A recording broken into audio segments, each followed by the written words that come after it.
En ce dimanche d'avant Noël, il semblait difficile de parler d'autre chose que de Noël, que de la naissance de Jésus. Alors c'est un Noël un peu particulier, c'est un Noël masqué, c'est pas un bal, mais c'est un Noël masqué que ce Noël 2020. Mais nous voulons croire que même au travers de circonstances comme celle-ci, nous pouvons nous réjouir dans la présence de notre Dieu. Alors nous lisons dans l'Évangile selon Luc au chapitre 2, à partir du verset 1er. Voilà. En ce temps-là parut un édit de César Auguste, ordonnant un recensement de toute la terre. Ce premier recensement eut lieu pendant que Quirinius était gouverneur de Syrie. Tous allaient se faire inscrire, chacun dans sa ville. Joseph aussi monta de la Galilée, de la ville de Nazareth, pour se rendre en Judée, dans la ville de David, appelée Bethléem, parce qu'il était de la maison et de la famille de David, afin de se faire inscrire avec Marie, sa fiancée, qui était enceinte. Pendant qu'ils étaient là, les jours accomplis pour qu'elle enfante arrivèrent, et elle enfanta son fils premier-né. Elle l'emmaillota et le coucha dans une mangeoire parce qu'il n'y avait pas de place pour eux dans l'hôtellerie. Il y avait dans cette même contrée des bergers qui passaient dans les champs les veilles de la nuit pour garder leurs troupeaux. Et voici, un ange du Seigneur leur apparut. Et la gloire du Seigneur resplendit autour d'eux. Ils furent saisis d'une grande frayeur, mais l'ange leur dit, « Ne craignez point, car je vous annonce une bonne nouvelle qui sera pour tout le peuple le sujet d'une grande joie. C'est qu'aujourd'hui, dans la ville de David, il vous est né un sauveur, qui est le Christ, le Seigneur. Et voici à quel signe vous le reconnaîtrez. Vous trouverez un enfant emmailloté et couché dans une mangeoire. » Et soudain, il se joignit à l'ange une multitude de l'armée céleste, louant Dieu et disant « Gloire à Dieu dans les lieux très hauts et paix sur la terre parmi les hommes qu'il agrée. » Lorsque les anges les eurent quittés pour retourner au ciel, les bergers se dirent les uns aux autres, « Allons jusqu'à Bethléem et voyons ce qui est arrivé, ce que le Seigneur nous a fait connaître. » Ils y allèrent en hâte et ils trouvèrent Marie et Joseph et le petit enfant couché dans la mangeoire. Après l'avoir vu, ils racontèrent ce qui leur avait été dit au sujet de ce petit enfant. Tous ceux qui les entendirent furent dans l'étonnement de ce que leur disaient les bergers. Marie gardait toutes ces choses et les repassait dans son cœur. Et les bergers s'en retournèrent, glorifiant et louant Dieu pour tout ce qu'ils avaient entendu et vu, et qui était conforme à ce qui leur avait été annoncé. Le 8e jour auquel l'enfant devait être circoncis étant arrivé, on lui donna le nom de Jésus, nom qu'avait indiqué l'ange avant qu'il fût conçu dans le sein de sa mère. Amen. Alors vous avez peut-être remarqué quelques petites différences par rapport à la traduction de la version Louis II que nous connaissons habituellement. Je me suis permis d'affiner un peu cette traduction en respectant le texte de manière un peu plus littérale.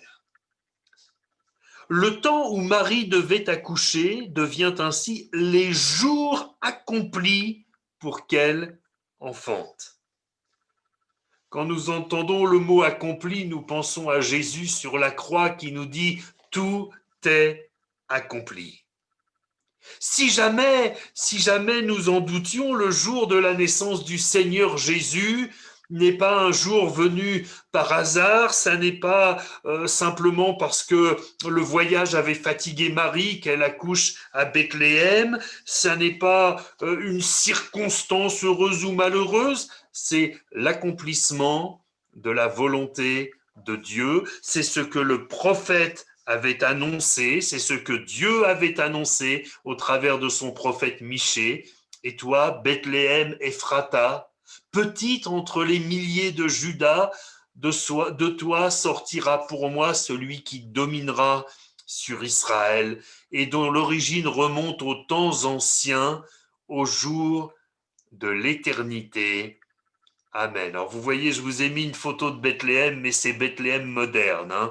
Il y a des immeubles, mais il y a cet arc-en-ciel magnifique sur cette photo qui nous rappelle que Dieu a fait alliance avec nous, que le nom du Seigneur soit béni.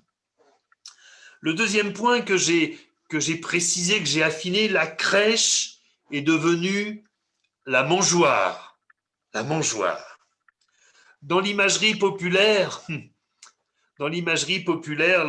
la crèche est devenue ce lieu un peu romantique, un peu, voilà, c'est ça, les sucres d'orge et le chocolat chaud. On est dans l'atmosphère de Noël avec cette crèche, avec ce petit décor joliment présenté, avec ces personnages aux couleurs vives, que ce soit des santons ou que ce soit d'autres petites statuettes qui ont été placées ainsi pour rappeler eh bien, la venue de Jésus.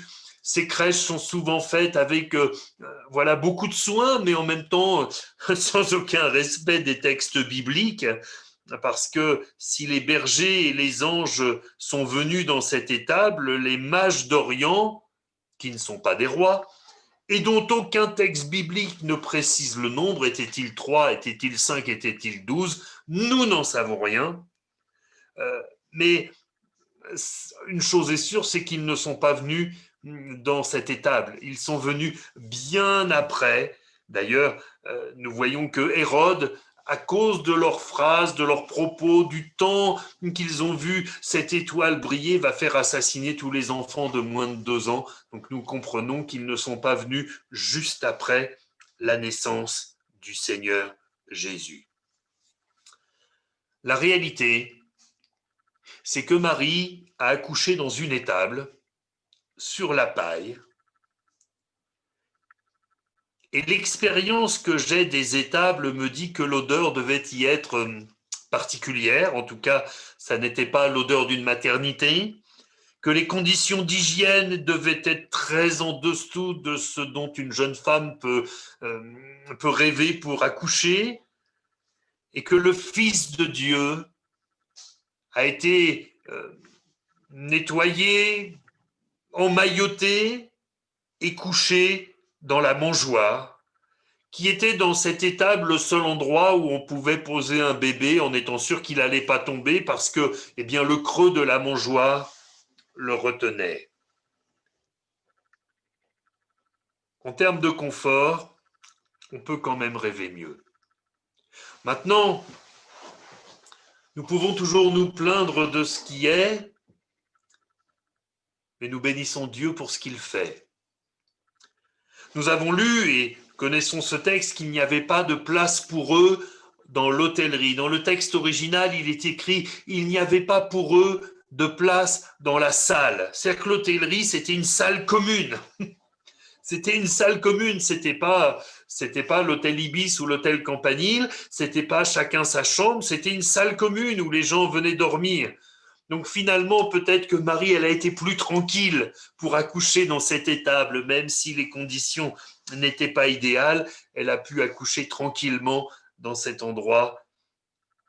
Le fait est quand même que le Fils de Dieu, le Fils du Dieu très haut, fait homme, est entré dans notre nature humaine par la petite porte, sans les honneurs, sans le confort, sans le luxe, sans la gloire qui était ce à quoi il avait droit.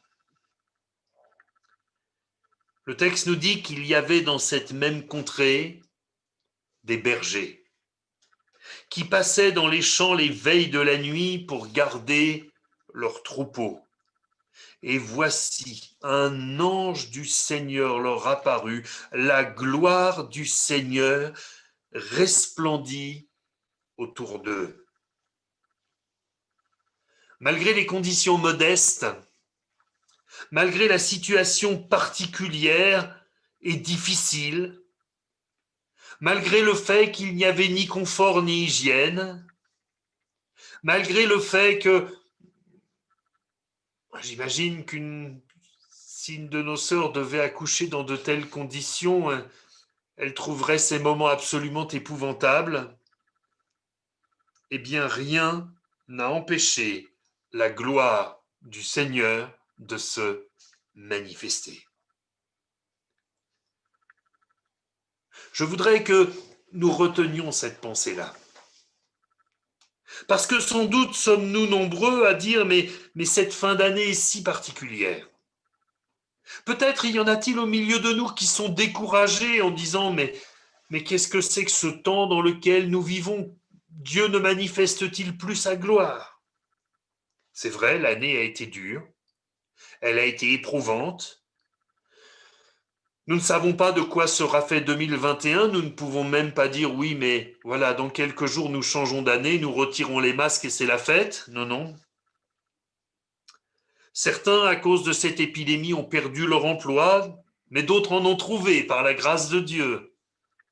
Merci Seigneur pour nos frères qui ont été encouragés, nos sœurs qui ont été encouragées par le Seigneur. Plusieurs ont été affectés économiquement et peut-être ne peuvent pas, dans ces fêtes de fin d'année, offrir à ceux qu'ils aiment ce qu'ils auraient voulu leur offrir parce que les moyens ne sont pas ceux qu'il y a habituellement. Alors c'est frustrant. Et il est vrai que les perspectives économiques de notre monde euh, sont sombres. On imagine bien que tout l'argent distribué par l'État aux uns et aux autres, et à juste titre, parce qu'il fallait aider chacun, eh bien cet argent-là, il va bien falloir le trouver quelque part à un moment ou à un autre. Nous savons que la situation économique de notre pays, de l'Europe et du monde en général va être difficile dans les années qui viennent. La santé est peut-être un sujet de préoccupation. Certains ont été affectés par la Covid, d'autres par d'autres choses. Certains, ayant une santé fragile, sont dans l'angoisse, dans la crainte. Enfin, pour tous ceux qui se disaient vivement les fêtes de fin d'année afin que nous puissions nous retrouver, que nous puissions... Eh bien, les instructions sont claires, pas plus de 6 adultes autour de la table pour le dîner de Noël et pas de réveillon de Nouvel An.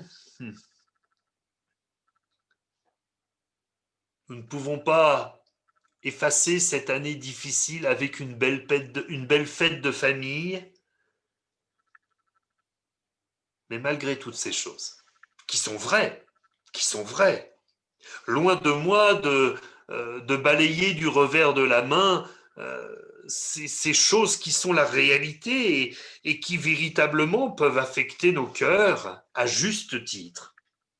Mais malgré toutes ces choses vraies, rien ne peut empêcher le Seigneur de réaliser son plan dans ta vie. Rien ne peut l'empêcher de manifester sa gloire. Dieu n'a pas besoin de circonstances particulières, de conditions favorables pour nous bénir. Et même dans la pire des situations, dans le pire des pays, dans le pire des mondes, quand Dieu prononce une parole de bénédiction sur une vie, cette vie est bénie. L'Épître aux Hébreux nous dit que c'est par la foi que nous reconnaissons que le monde a été formé par la parole de Dieu, en sorte que ce qu'on voit n'a pas été fait de choses visibles. Au départ, il n'y avait rien, mais Dieu a dit.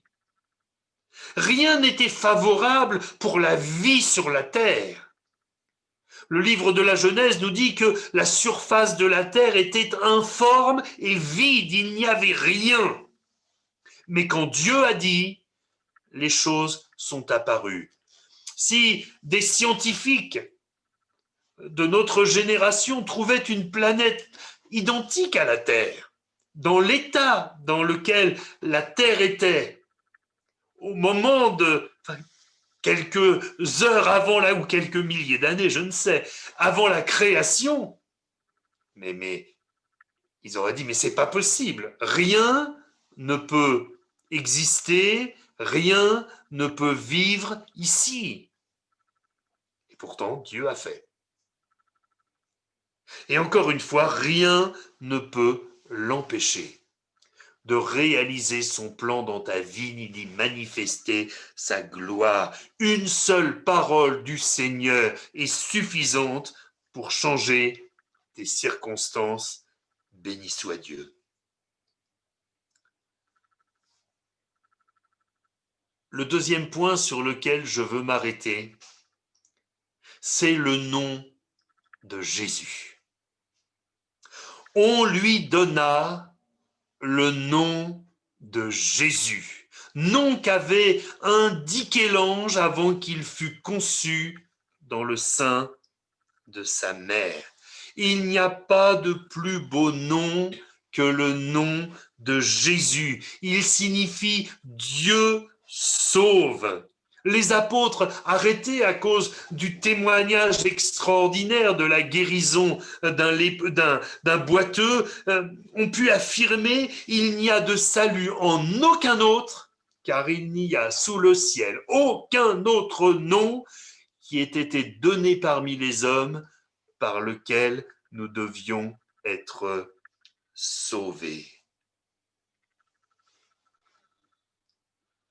Nous allons faire dans quelques jours le bilan de notre année. Il ne reste plus grand-chose, une dizaine de jours, et l'année 2020 ne sera plus qu'un souvenir. Et nous avons bien des sujets, nous l'avons vu, de nous plaindre, est-ce que le mot est adapté, mais de dire que cette année 2020 n'a pas été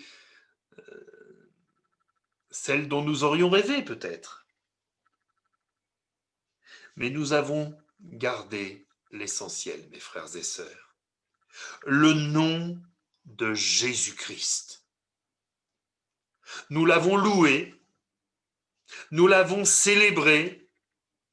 En janvier, nous l'avons même célébré ensemble. Le 12 janvier, nous étions ensemble dans la salle de la Mole et nous étions à célébrer le nom de Jésus. Et le 20 décembre, et nous le souhaitons, si Dieu nous prête vie, le 27 décembre encore, nous adorerons le nom de Jésus. Les perdus dans ce monde ont vécu la même année que nous. Ils ont vécu les mêmes difficultés. Ils ont été confrontés aux mêmes problèmes. Eux aussi ont perdu leur travail, ont perdu de l'argent, ont perdu la santé. Le drame pour eux, c'est qu'ils n'avaient pas le secours du Seigneur Jésus, ils n'avaient pas le secours du nom de Jésus dans leur vie. Je pense, mes frères et sœurs, à cette violence en fin d'année que représentent les publicités, les vitrines, les amas de marchandises coûteuses exposées aux yeux de tous. C'est insupportable pour ceux qui manquent de tout. C'est terrible pour ceux qui sont seuls. Mais nous-mêmes, Simon, il nous arrive de manquer de certaines choses. L'indispensable ne nous manque jamais, parce que le Seigneur est notre berger, que nous ne manquons de rien, parce que nous avons le nom de Jésus. Il vous est né un sauveur qui est le Christ, le Seigneur, on peut dire les anges. Alors, dans les jours qui viennent, nous allons, je l'espère, nous réjouir. Certains vont se retrouver entre eux, d'autres pas. Peut-être que le moral, pour ceux qui ne pourront pas faire ce qu'ils auraient aimé faire, sera atteint. Peut-être que des sujets de tristesse ou de frustration vont encore traverser notre cœur. Je voudrais, mes frères et sœurs, nous encourager, comme Paul a pu le faire auprès de Timothée. Dans la deuxième épître, au chapitre 2, au verset 8, Paul dit ceci. « Souviens-toi de Jésus-Christ, issu de la postérité de David, ressuscité des morts selon mon évangile. »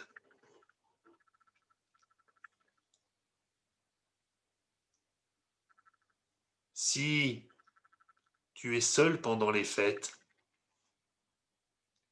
souviens-toi de Jésus-Christ. Il y a quelques années, nous chantions encore, ce sont des vieux cantiques, cela se perd, non, jamais tout seul. Non, jamais tout seul. Jésus est avec nous, nous ne sommes pas vraiment seuls. Notre solitude n'est pas celle de ceux qui n'ont pas Jésus. Nous pouvons être seuls, mais nous avons le Seigneur. Si tu es entouré de tes enfants ou de tes petits-enfants qui n'attendent qu'une chose, l'ouverture des cadeaux, souviens-toi de Jésus-Christ. Et avant d'ouvrir les cadeaux, raconte à tes enfants et à tes petits-enfants comment Dieu a donné un sauveur pour leur âme. Souviens-toi de Jésus-Christ. Et puis peut-être quelqu'un va dire, mais moi cette année, malgré tout ça, je vais être comblé. Ceux que j'aime vont être avec moi. Je sais déjà que, bon, même si l'année a été moins bien que les autres, bien, nous aurons tout ce qu'il nous faut. Eh bien, souviens-toi de Jésus-Christ, qui a pourvu à tous tes besoins, qui t'a béni, qui te réjouit, qui t'entoure de sa grâce et de sa miséricorde. Souviens-toi de Jésus-Christ. Mes frères et sœurs, je veux vous souhaiter un très bon Noël. Seul, en petit comité, ça sera de toute manière pas en gros comité, parce que 6 adultes, ça va vite. Prenez soin de vous, soyez prudents, passez un excellent Noël, chers frères et sœurs,